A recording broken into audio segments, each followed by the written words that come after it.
Mais je ne peux même pas dire que je suis désolée, que ce qui m'est arrivé me soit arrivé, parce que d'une certaine façon, dans le mystère de Dieu, il a tout arrangé pour le bien, et ça a fait de moi qui je suis aujourd'hui. Ce soir, la parole que je veux vous amener est intitulée « Nous pouvons le faire ». Disons cela haut et fort, nous pouvons le faire. Très bien, Matthieu 11, verset 12. Merci, Père, pour la parole. Je prie que tu sois avec ma bouche et avec leurs oreilles, au nom de Jésus. Amen. Mais depuis les jours de Jean-Baptiste jusqu'à maintenant, le royaume des cieux est pris par violence, et les violents le ravissent par la force comme un prix précieux. Une part du royaume des cieux est cherchée avec un zèle ardent et de l'effort intense. Un zèle ardent et de l'effort intense. Il n'y a rien de passif dans cette déclaration. Le royaume de Dieu est pris par violence, et les hommes violents et les femmes violentes le ravissent par la force. Dans la langue grecque, le mot violent apparaît 2 fois, mais il vient de 2 mots grecs différents. Le premier, le royaume de Dieu est pris par violence, veut dire est attaqué. Combien de vous ont remarqué que le royaume de Dieu subit de grandes attaques de nos jours? Je veux dire, ça m'épate juste au cours de ma vie. Le mouvement que j'ai vu, vraiment même juste dans ces 10 ou 15 dernières années, combien de personnes essaient juste d'enlever Dieu de tout, et c'est si triste. Et vous savez, les gens qui ne croient pas en Dieu ne changeront rien du tout. Alors si quelque chose doit changer, ça doit être nous. Nous allons devoir nous lever et faire connaître son nom partout dans le monde aujourd'hui. Allez, donnez gloire à Dieu. Et je suis sérieuse quand je le dis. Comment pensez-vous que ça changera notre monde si chaque personne qui dit être chrétienne sortait dans son secteur de la société et agissait comme un chrétien? Ceci va plus loin que de juste aller à l'église et de penser que nous avons accompli notre devoir parce que nous y sommes allés. Ou nous avons lu le psaume 23. Nous devons être violents. Et le deuxième mot violent ici veut dire l'énergétique, le confiant, le courageux, l'audacieux et le brave. Mais laissez-moi vous poser une question plutôt sérieuse. Êtes-vous prêts? Avez-vous même pensé à cela? Êtes-vous prêt à vraiment tenir bon et à vivre ce que vous dites que vous croyez si les temps deviennent plus difficiles?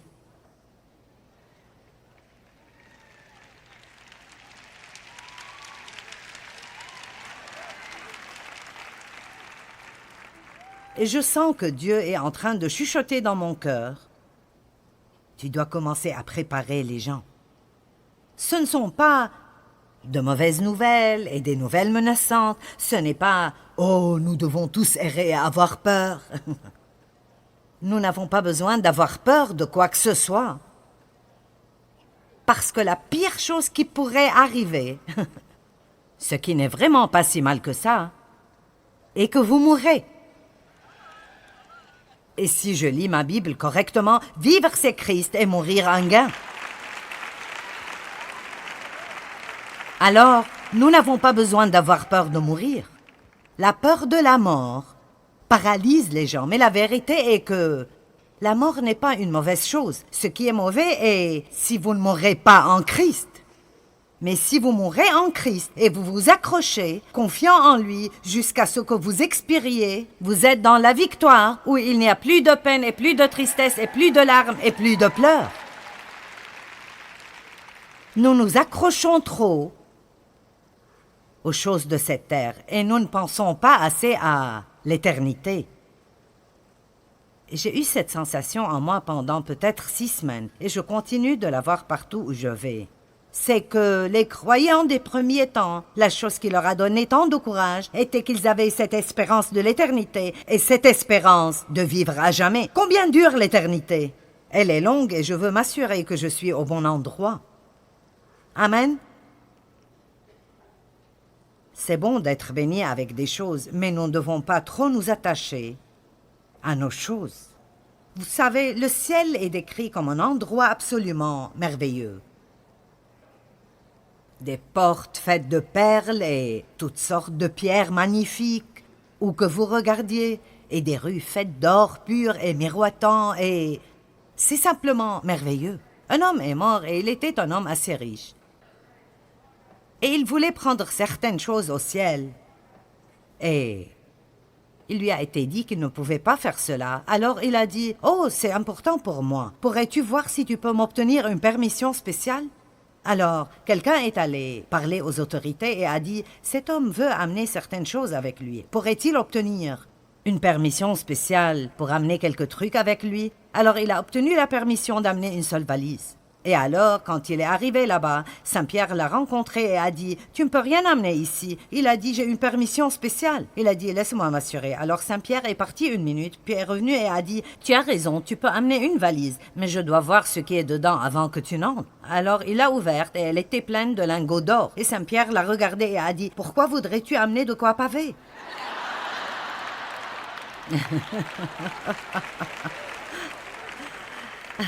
Allons, ce que nous adorons ici, nous allons marcher dessus là-bas. Amen.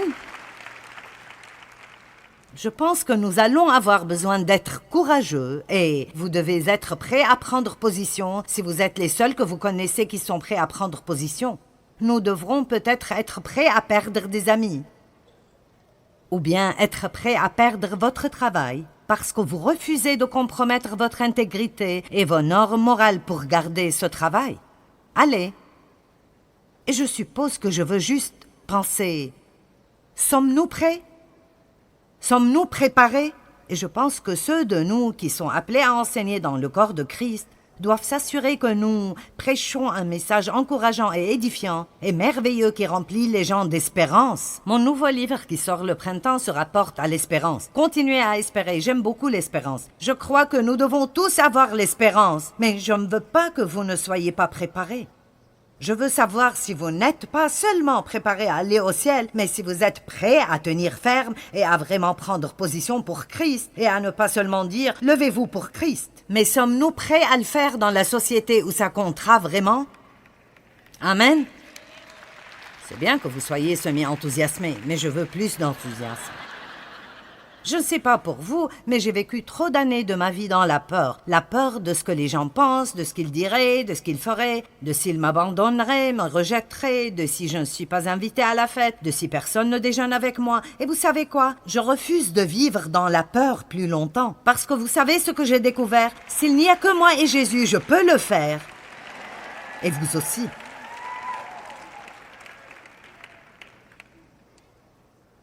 Romains 5, 17 dit que nous allons régner comme rois dans la vie à travers Jésus. Est-ce que vous régnez sur vos circonstances ou est-ce qu'elles règnent sur vous? Et régner sur elles ne veut pas dire que vous avez ce super pouvoir de faire pfft et tous vos problèmes disparaissent. Régner dans la vie à travers Christ veut dire que quoi qu'il arrive, vous savez toujours qui vous êtes en Christ. Vous croyez toujours qu'il vous aime, vous avez toujours la paix et vous portez toujours du bon fruit et vous aidez d'autres personnes. Amen. Luc 10, 19 est un de mes versets préférés. Regardons-le. Voici, je vous donne l'autorité et le pouvoir de marcher sur les serpents et sur les scorpions. Et je vous ai donné la puissance physique et mentale et le pouvoir sur toute la puissance de l'ennemi, et rien ne vous nuira d'aucune façon. Maintenant, écoutez. Le diable a de la puissance, mais nous avons de la puissance et de l'autorité. Allez, il y a de la puissance, mais nous avons quelque chose qu'il n'a pas. Nous avons l'autorité au nom de Jésus. Et la seule autorité qu'il a dans nos vies est ce que nous lui donnons à travers le manque de foi. Tant que nous croyons la parole de Dieu, quoi que nous voyions, quoi que nous pensions, quoi que nous ressentions, Dieu travaille dans nos vies et nous avons déjà gagné la bataille. Maintenant, c'est très important pour moi que quand vous partez d'ici, j'ai un but. Je veux que vous sortiez de ces portes en croyant que vous soyez vraiment confiant à l'intérieur, que quoi que vous ayez besoin de faire dans votre vie, quelles que soient les tempêtes inattendues qui viennent, quelles que soient les surprises que vous n'attendez pas, même si vous n'obtenez pas tout ce que vous voulez, vous vivrez avec une attitude toute nouvelle et c'est que je peux faire tout ce que j'ai besoin de faire à travers Christ qui est ma force. Je peux faire tout ce que j'ai besoin de faire à travers Christ qui est ma force. Je peux être un parent célibataire et élever mes enfants et en fin de compte, ils seront de bons enfants. Je peux avoir un nouveau commencement. Je peux échouer et recommencer. Je peux faire des choses difficiles, je peux perdre du poids, je peux récupérer ma santé, je peux me remettre en forme, je peux faire le ménage chez moi, je peux sortir des dettes, je peux faire tout ce que Dieu veut que je fasse à travers Christ qui est ma force. Combien d'entre vous pensent que parfois nous sommes juste vaincus beaucoup trop facilement? Vous savez, nous nous plaignons si, je ne sais pas, notre appartement n'est pas une maison et si notre voiture n'est pas nouvelle, et si nous n'avons pas de nouveaux costumes pour la fête, et nous lisons la Bible, et nous voyons les chrétiens en ce temps, ils étaient jetés au lion et ils étaient plus heureux que la plupart d'entre nous. Amen. Et vous savez, d'un côté c'est drôle, mais en même temps c'est triste. Nous sommes ici ce soir en train de nous amuser et de parler de combien Dieu est bon, mais il y a des gens dans le monde qui sont en train d'être tués. Maintenant, aujourd'hui, dans ce monde, c'est possible que ce soir, alors que nous sommes là, ils doivent prendre position et dire « Je ne fléchirai pas les genoux, je me tiendrai fermement, je crois en Jésus. » Amen. Et vous ne devez pas avoir peur de cela, parce que tout ce dont nous devons faire, Dieu nous donnera la grâce de le faire. J'ai entendu une histoire une fois à propos de deux hommes qui allaient être brûlés au bûcher le jour suivant. Et l'un d'eux était un vieil homme qui était très proche de Dieu. C'est étonnant combien la peur disparaît dans votre vie, plus vous avez de l'expérience avec Dieu. Et l'autre était un croyant plus jeune. Et ils aimaient Dieu, mais cet homme plus âgé avait beaucoup d'expérience avec la fidélité de Dieu. Quand vous êtes plus jeune, souvent dans la foi, vous voulez tout ressentir pour le croire. Mais plus vous vieillissez, plus vous avez de l'expérience avec Dieu, plus vous réalisez que croire vient en premier et toutes les autres sensations viennent après. Amen. Peut-être que je ferais mieux de le redire. Quand nous sommes plus jeunes en le Seigneur, nous dépendons plus des sensations. Mais le moment vient dans notre marche avec Dieu où il ne nous laissera plus avoir cette relation basée sur les sensations. Et parfois, vous vous demandez « Pourquoi est-ce que je ne ressens plus Dieu? Où est Dieu? Qu'est-ce que c'est que ça ?» Eh bien, c'est le moment de grandir et de croire ce que la parole dit, que nous le ressentions ou pas. Et alors, plus vous grandissez en Dieu, plus vous réalisez que croire vient toujours en premier, et puis tout le reste vient après cela. Qu'il te soit donné d'après la mesure de ta foi, dit la parole de Dieu. Et alors, c'est très important pour nous de comprendre que Dieu est fidèle. Alors cet homme plus vieux était juste calme. Il savait qu'ils allaient être brûlés au bûcher le jour suivant, mais l'homme plus jeune était affolé. « Qu'est-ce que nous allons faire? J'ai juste peur. Je ne sais pas si je peux le faire. Je ne sais pas si je peux. Je ne sais pas si je peux le faire. Je ne sens pas que je peux le faire. » Et l'homme plus vieux a dit « Fiston, Dieu sera avec toi. »« Oh, je ne sais pas, je ne sais pas. » Et puis, il a gratté une allumette et il s'est brûlé le doigt. Il a dit « Oh, si ceci fait aussi mal, alors je ne sais pas comment j'irai être brûlé au bûcher demain. » Et l'homme a dit « Dieu ne t'a pas demandé de brûler ton doigt, alors il n'y avait pas de grâce. Mais s'il te demande d'aller au bûcher demain et d'être brûlé là-bas, sa grâce et sa force seront sûrement avec toi. » Amen.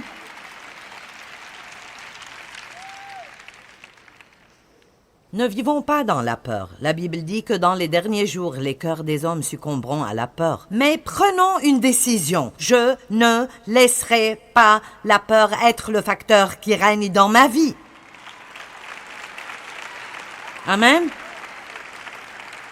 Maintenant, nous allons voir une photo d'une femme qui est devenue très célèbre. Son nom était Rosie et on l'appelait Rosie la riveteuse. Pouvons-nous projeter cette image?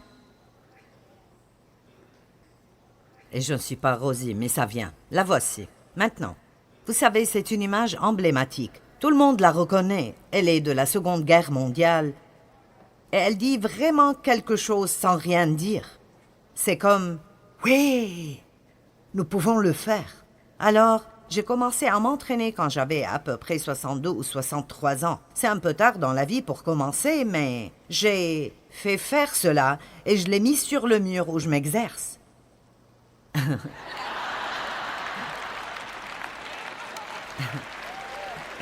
Et nous avons ces petites choses partout ce week-end parce que je veux que vous croyiez tous que vous pouvez le faire. Donc voici certaines des images que nous avons prises ce week-end de certains d'entre vous. Vous chercherez pour voir si vous vous trouverez là-dedans. Rosie la riveteuse était l'image emblématique qui a été utilisée pour recruter des femmes dans l'industrie des munitions pendant la Seconde Guerre mondiale. Et j'ai fait assez de recherches sur cela parce que c'était vraiment un temps magnifique. Il y a eu d'autres images comme celle-là, mais celle-ci est devenue la plus célèbre. Un riveteur était une personne qui opérait la machine à riveter, et c'était un travail qui serait absolument sans précédent pour une femme à cette époque.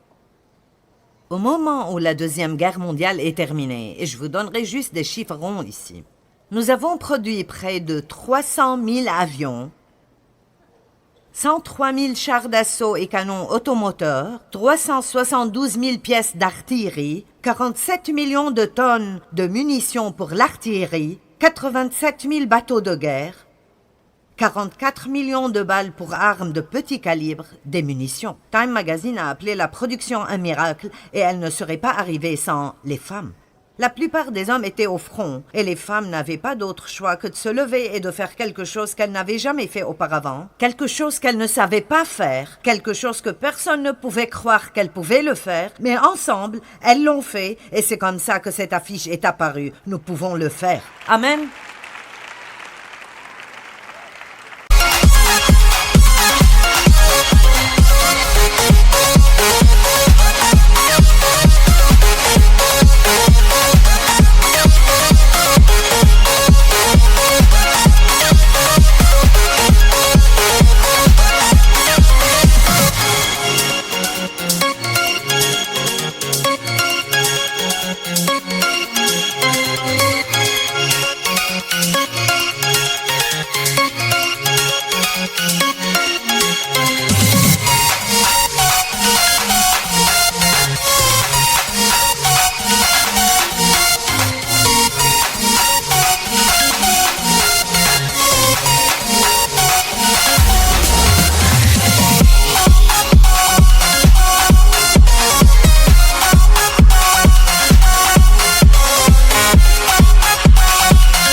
Mon message pour vous ce soir est que nous pouvons le faire. Mais c'est un peu différent que vous le pensez, oui. Si nous nous unissons, nous pouvons faire des choses extraordinaires. Mais je veux vous donner un nouveau nous. Votre nous et mon nous et le Père, le Fils, le Saint-Esprit et moi.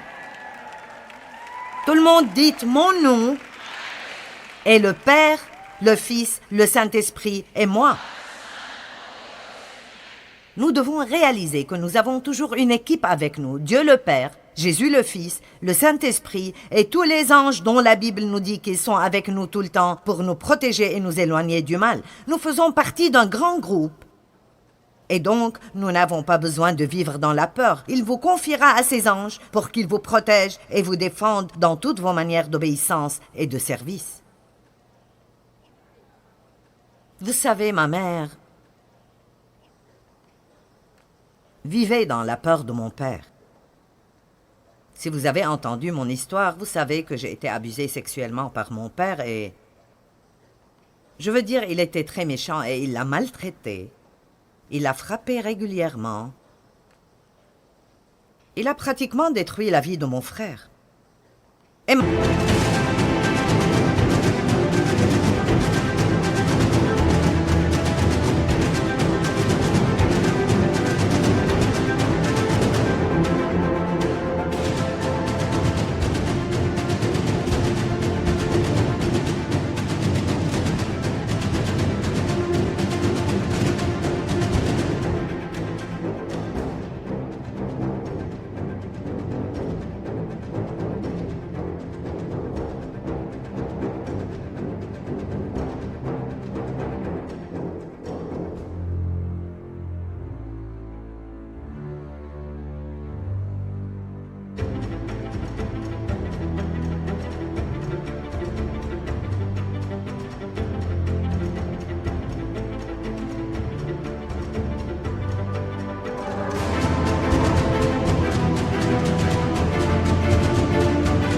Ma mère savait ce qu'il me faisait et elle ne faisait rien à ce propos. Et ça m'étonne toujours qu'elle ne faisait rien du tout. Ça m'étonne qu'elle ait pu ne rien faire. Mais vous savez pourquoi elle ne faisait rien? Elle avait peur de ne pas pouvoir s'occuper d'elle-même si elle ne l'avait pas. Et pour moi, c'était une des choses les plus tristes. Je ne pense pas qu'il y ait quelque chose qui m'exaspère autant que les gens qui donnent des excuses à propos de ce qu'elles ne peuvent pas faire. Et c'est en partie la raison pour laquelle je suis comme je suis et pour laquelle je m'emporte un peu tout le temps. Mais écoutez, vous pouvez faire tout ce que vous devez faire à travers Christ qui vous fortifie. Vous dites, eh bien, peut-être que ta mère n'était pas chrétienne. Ce qui est intéressant est que ma mère était une croyante, mais elle était une croyante qui ne croyait pas. Et je pense que nous avons des millions de personnes comme ça. Elles s'assoient à l'église, elles croient que Jésus est mort pour leurs péchés, mais ils ne croient pas vraiment qu'ils sont en Christ et ils ne croient pas vraiment qu'ils sont plus que conquérants, que la puissance du Saint-Esprit est avec eux. Et alors ils ne font rien et ils laissent le diable et les gens leur marcher dessus quand ils devraient se lever et dire « Dieu, je veux que tu me diriges et que tu me guides et je ferai ce que tu veux que je fasse. Je me moque de combien ça coûtera. »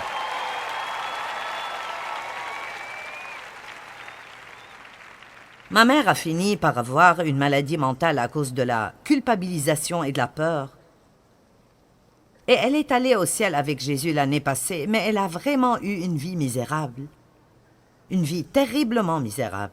Elle avait peur de ne pas pouvoir vivre sans cet homme qui était abusif et méchant et odieux. Et Dieu merci, il a été sauvé avant de mourir, alors il est devenu un peu plus doux. Mais ce que je veux dire est qu'elle pensait qu'elle ne pouvait pas vivre sans quelqu'un qui la rendait misérable. Laissez-moi vous dire quelque chose. Les dames, vous devez dépasser la peur de l'homme. Votre vie ne doit pas être manipulée ou contrôlée par ce que quelqu'un fera ou ne fera pas, ou ce qu'il pensera ou dira. Nous laissons trop de ces choses contrôler et diriger notre destinée. Et c'est indu de faire cela. Et j'appelle les gens qui diront « Je commencerai à suivre la direction du Saint-Esprit. » Je me moque de si je n'ai aucun ami dans ce monde entier ou si personne au monde n'est d'accord avec moi. Je veux être ce que Dieu veut que je sois et faire ce qu'il veut que je fasse.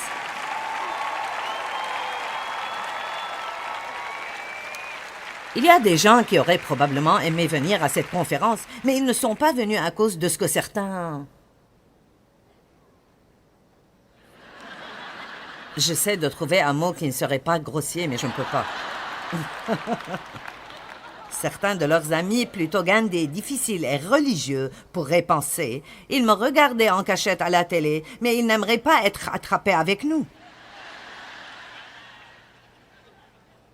Allez, nous ne pouvons pas nous faufiler dans la victoire. Si nous voulons vraiment avoir la victoire, alors nous devons nous lever et agir comme si nous croyons vraiment que Jésus est vivant et être déterminés d'avoir la vie qu'il veut que nous ayons. Nous pouvons le faire. Nous pouvons faire tout ce que nous avons besoin de faire. Ces femmes dans la Deuxième Guerre mondiale, c'était en temps de guerre. Puis-je vous dire quelque chose? Nous sommes en temps de guerre. Nous sommes en guerre maintenant. Nous sommes en guerre contre le diable. Nous avons la guerre contre nos pensées. Nous avons la guerre contre nos émotions. Il y a la guerre contre nos enfants.